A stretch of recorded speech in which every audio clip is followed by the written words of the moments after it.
Hello students, स्वागत है dear आप सभी का English with Ranjan sir YouTube channel पे। और डियर आज मैं लेकर हाजिर हूँ आपके लिए व्हेन टू यूज़ देयर।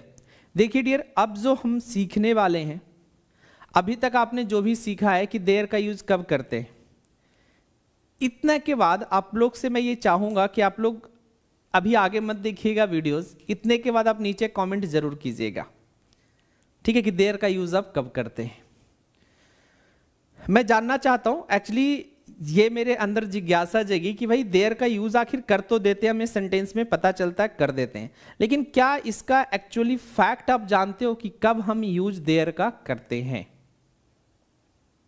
तो हम चाहेंगे कि इस दौरान इतने टाइम पे आप कमेंट करके हमें जरूर बताएं कि हाँ सर देयर का यूज हम कब करते हैं। लाइव क्लासेज में हमने थोड़ा सा बातें की भी थी कि देयर का यूज हम कब करते हैं, तो आज इस चीज पे ही चर्चा करेंगे हम कि देयर का यूज करते कब हैं। देखिए, हम डायरेक्ट ना सेंटेंस लिखते हैं, क्योंकि अब हमारे पढ़ाने का तरीका धीरे धीरे और चेंज हो रहा है, तो मैं डायरेक्ट ना सेंटेंस लिख रहा हूं, ठीक है। सेंटेंस लिख के मैं समझाने की कोशिश आपको करूंगा कि देयर का यूज अब करते कब है। लिखे हमने there is a cow. Hindi क्या होती है? एक गाय है, यही हिंदी होती है। एक गाय है, हिंदी यही होती है, एक गाय है।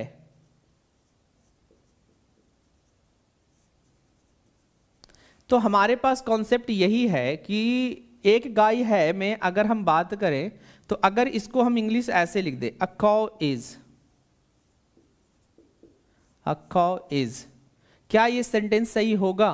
तो ये हमने करा है कंप्लीमेंट, एक फॉर्म हमने पढ़ा है कि जब हम वर्ब टू बी का यूज करते तो उसके साथ कोई ना कोई नॉन प्रोनाउन या एडजेक्टिव एडवर्ब लिखना पड़ता है जिससे उसका मीनिंग कंप्लीट हो जाए। तो भाई इसका मीनिंग कंप्लीट नहीं है, अब इसी के बदले हम यूज करते हैं देयर का। लेकिन क्यों यूज करते हैं? तो ज्यादातर हमने जो मैंने भी पढ़ा है, ठीक है, लेकिन अब मैं आपको कुछ नई चीजें पढ़ाने वाला हूं कि देयर इज अ काउ अगर हम लिखते हैं तो ये कह देते हैं कि सर सब्जेक्ट नहीं था इसलिए हमने ना देयर रख दिया सब्जेक्ट की जगह पे। तो क्या ये सब्जेक्ट है? क्या ये सब्जेक्ट है? अगर आपसे मैं क्वेश्चन यही करूं कि क्या ये सब्जेक्ट है, तो जवाब आएगा नहीं सर सब्जेक्ट तो ये नहीं है। आई होप आप जवाब यही देंगे कि देयर सब्जेक्ट सेंटेंस का नहीं है। क्योंकि हम देयर को क्या कहते हैं, जरा देयर को डिफाइन कर दें। हम देयर को कहते हैं डमी देयर। क्या कहते हैं हम? Dummy there. तो डियर, जब हम इसको डमी कहते हैं तो बेचारा ये तो खुद डमी है, ये कैसे कहीं आकर के सब्जेक्ट का काम करेगा? समझने वाली बात है कि अगर एक गाय है में हम देयर को कह रहे हैं सब्जेक्ट है, तो गलत बात है, सब्जेक्ट तो यहां आ गया। तो हम ये स्ट्रक्चर्स क्यों फ्रेम किए, क्यों ऐसा बनाए? और हम एक लिखते हैं, जैसे अगर मैं लिखूं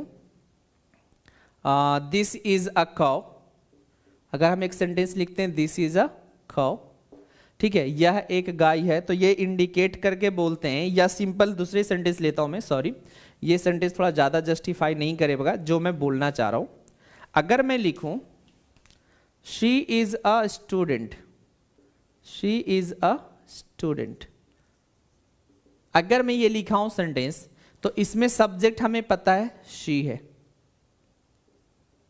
सब्जेक्ट पता है, और ये जो प्रेडिकेट वाला पार्ट है ये सब्जेक्ट के रिलेशन में, सब्जेक्ट को रिलेट करके अगर हम बात करें तो ये सब्जेक्ट के लिए न्यू इंफॉर्मेशन है। सब्जेक्ट के लिए आपके पास नई इंफॉर्मेशन, जानकारी हाथ लगी कि शी है जो क्या है, एक स्टूडेंट है, ठीक है। तो जब हम ये बता रहे हैं कि जब हमें सब्जेक्ट के बारे में कोई इंफॉर्मेशन प्रेडिकेट वाले पार्ट में चला जाए तो वहां पर सब्जेक्ट ऑलरेडी नोन है, सब्जेक्ट ऑलरेडी नोन है, लोगों को पता है वह कौन है, आगे वाले आदमी को पता है। मान लो अगर हम सी की जगह और अच्छे से इसको कन्वे करना चाहें तो हमने सी की जगह किसी का नाम लिख दिया, मान लो हमने राधा लिख दिया, ठीक है, राधा इज अ स्टूडेंट, तो हमें पहले से पता है राधा कौन है, ठीक है, लेकिन इसके बारे में नई जानकारी हमारे पास हाथ लगती है कि वो एक स्टूडेंट है। तो जो सब्जेक्ट है उसकी जानकारी इधर प्रेडिकेट वाले पार्ट में आई है, मतलब ये जो सब्जेक्ट है ऑलरेडी नोन है। जो लिसनर है, जिनको से हम ये बात कन्वे करना चाह रहे हैं, उनको पहले से राधा के बारे में जानकारी है, राधा कौन है इनको पता है। लेकिन जो लिसनर है, मतलब जो यहां पर लिसनर है, उनको हम नई जानकारी ये देना चाह रहे थे कि वो स्टूडेंट है, तो लिसनर के लिए नई जानकारी राधा नहीं थी, ठीक है, कौन था, ये था, ठीक है, is a student, Radha is a student में इज अ स्टूडेंट ये लिसनर के लिए नई जानकारी थी, ठीक है, नई बात उनको लगी कि यार ये नई चीजें हमें बताई गई कि राधा एक छात्र भी है, ठीक है। अब आगे आते हैं कि कभी कभी क्या होता है कि सब्जेक्ट तो चलो नोन है, मतलब ये स्पीकर के लिए भी नोन है, ये स्पीकर के लिए भी नोन है और ये लिसनर के लिए भी नोन है। जो लिसनर के लिए नई इंफॉर्मेशन हाथ लगी वो प्रेडिकेट वाले पार्ट में है, तो राधा ऑलरेडी नोन था, मतलब सब्जेक्ट के बारे में स्पीकर को और लिसनर को दोनों को पता था। लेकिन कभी कभी हमारे पास ये स्थिति आ जाती है कि जो सेंटेंस का सब्जेक्ट होता है ना, जो सेंटेंस का सब्जेक्ट होता है यही एक नई जानकारी होती है। इन हिंदी में लिख रहा हूं, यही एक नई जानकारी होती है, मतलब हम सब्जेक्ट को ही आगे वाले इंसान को कहने जा रहे हैं कि यार ये ना आपके लिए नई बात है, आपको ये पता नहीं था। मैंने बोला ना कि एक गाय है, तो ये जो एक गाय है ये सब्जेक्ट है एक्चुअली, क्योंकि स्पीकर को नहीं पता था कि क्या है, ये गाय है। मान लो कि थोड़े नए फॉर्मेट में थोड़े गाय का तो हम लोग देखने ही पता चल जाता है कि कौन सी गाय है, कौन सी बैफलो मतलब भैंस है, ठीक है। लेकिन अगर हम किसी को बोल रहे हैं कि एक गाय है, तो मतलब ये जो एक गाय है ना एक्चुअली ये सब्जेक्ट है सेंटेंस का और यही नया इंफॉर्मेशन है। तो हम नया इंफॉर्मेशन कहां रखते हैं, प्रेडिकेट वाले पार्ट में, ठीक है। अगर हम बना देते हैं कि अ काउ इज, तो भैया ये जो अ काउ है जो कि न्यू इंफॉर्मेशन थी वो सब्जेक्ट की जगह पे रह गई, इस कारण से भी गलत हो गया, और दूसरी कहानी है कि ये तो अधूरा है तो भी गलत हो गया। तो देयर का यूज हम आज पढ़ रहे थे कि देयर का यूज क्यों करते हैं, तो जब सब्जेक्ट आपके पास नई जानकारी के रूप में आ जाए, न्यू इंफॉर्मेशन के रूप में आ जाए, उस सेंटेंस को हम देयर से शुरुआत करते हैं। अब देखिए ये वाला पार्ट जो हो गया इधर हो गया, मान लो इसको आप सब्जेक्ट कर रहे हो, लेकिन एक्चुअली ये सब्जेक्ट है नहीं, ये डमी है। तो ये जो इंफॉर्मेशन जो प्रेडिकेट वाले पार्ट में सब्जेक्ट इधर आकर के आपको न्यू इंफॉर्मेशन कन्वे कर रहा है। बताइए समझ में आया या नहीं आया, कमेंट करके हमें जरूर बताएं कि जब भी आपके पास सब्जेक्ट के बारे में बताना हो, मतलब सब्जेक्ट ही आपके पास न्यू इंफॉर्मेशन के रूप में मौजूद हो, तब हम सेंटेंस को देयर से शुरुआत करते हैं। जैसे और एग्जांपल्स में देने की कोशिश करूंगा। There is a book in the shelf, there is a book in the shelf, मतलब शेल्फ में एक बुक है, तो ये बुक जो है यही न्यू इंफॉर्मेशन है। तो जब भी न्यू इंफॉर्मेशन आपका सब्जेक्ट इटसेल्फ हो जाए, मतलब सब्जेक्ट ही नई जानकारी बन के आपके सामने आए, तो उस सेंटेंस को हम किससे शुरुआत करते हैं, डमी देयर से। उसकी शुरुआत हम किससे करते हैं, डमी देयर से। आई होप देयर से रिगार्डिंग जो कॉन्सेप्ट्स था वो समझ में आया होगा कि हम देयर का यूज कब करते हैं। सिंपली हमें कभी कभी ये भी नजर आता है ना कि अधूरे सेंटेंस होते हैं उसमें देयर लगा देते हैं, हम नॉर्मली ये पढ़ लेते हैं, लेकिन हमें इसके पीछे का रहस्य लॉजिक जानना था कि क्यों करते हैं। क्योंकि सब्जेक्ट ही नई जानकारी बन के आपके सामने आता है, न्यू इंफॉर्मेशन बन के आपके सामने आता है।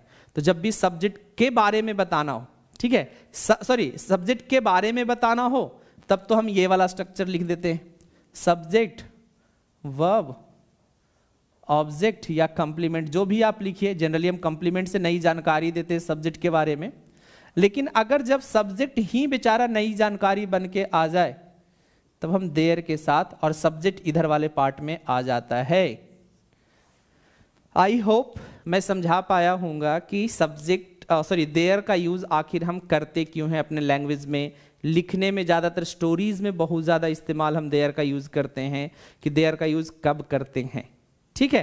तो ये बात समझ में आ गई कि जब भी आपको new information the subject itself हो जाए, then you need to start the sentence with there, तब आपको देयर से सेंटेंस को शुरुआत करना है। और रेस्ट ऑफ द सेंटेंस जो आप स्ट्रक्चर जानते हैं, चूंकि मैं आपको सेंटेंस का नहीं बताने वाला था, मैं आपको कॉन्सेप्ट बताने वाला था कि व्हेन टू यूज देयर, कि देयर का यूज आखिर हम करते कब हैं।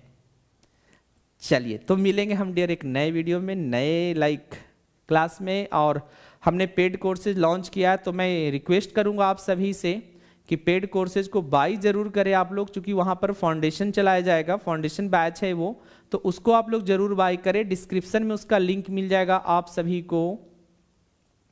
और उसके थ्रू जाकर के आप बाई कर सकते हैं। जितना ज़्यादा मैक्सिमम हो आप लोग बाई कीजिए, क्योंकि वहाँ पे बिल्कुल आपको ये सिखाया जाएगा कि अंग्रेजी में लॉजिकली हम कैसे सोचना शुरू कर सकते हैं। चलिए मिलेंगे हम एक नए वीडियो में, तब तक जाते जाते जय हिंद जय भारत।